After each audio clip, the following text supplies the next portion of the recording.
I'm sitting here working on the weekly Q&A email where I answer the top 3 questions of the week. And one of them was about RAW files. So I thought I would just film a short video that shows you the difference between a RAW and a JPEG, why photographers often shoot in RAW, and then what that means for your Lightroom workflow. So let's go. So here we are in my Lightroom catalog, and what I want to show you is the difference between a RAW photo and a JPEG. So you'll see here that this one on the left is the RAW photo. It was taken with my Sony mirrorless camera that I use for my professional work, and I also use it for my personal work when we travel. You can see that it has this extension ARW on the end of it, and that means that it is the native Sony file type. Okay, so if you have a Nikon, the native file type is going to be .NEF. Sony is .ARW. Canon will have its own type. The other types of cameras will have its own type of file. All right, so a lot of photographers shoot in RAW because it's the unedited version of the photo, and we like to do whatever we want to do with that photo. So you'll see here on the right is the JPEG version of that photo. Now, I have not edited this photo. I didn't do anything to it to turn it into a JPEG, except I opened it on my computer and then I saved it again as a JPEG.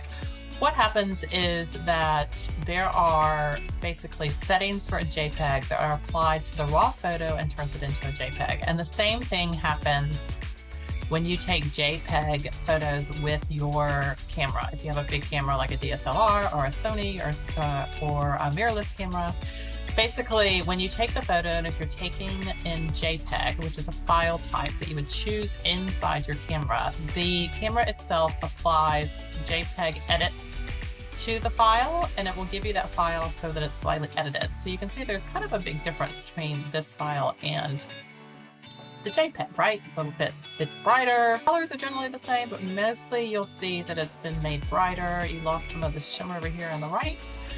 And so that's what's happening with the difference between a RAW and a JPEG. So as a photographer, I actually want to be able to make the edits myself. So most photographers will shoot in RAW, and then we'll bring the photos into Lightroom and we'll edit them.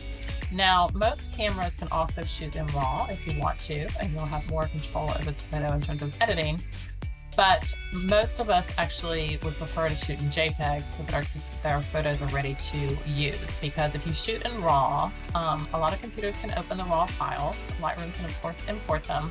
But if you go to upload a RAW file to like Snapfish or something, you're going to have to convert it to a JPEG. The downside of always shooting in RAW is that all of my photos from anything that I take, vacation or anything, have to be edited, which can definitely slow down your workflow. So if I was not a photographer, I would probably shoot in JPEG all the time. Now, what does this mean if you do shoot in RAW for your Lightroom import process?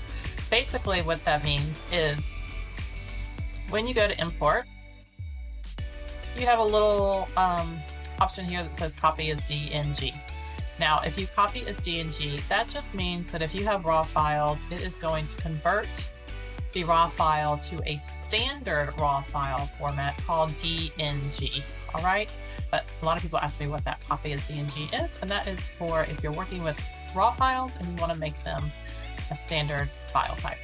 Hey, so thanks for watching. If you have any questions, please comment below, and please press on the like button.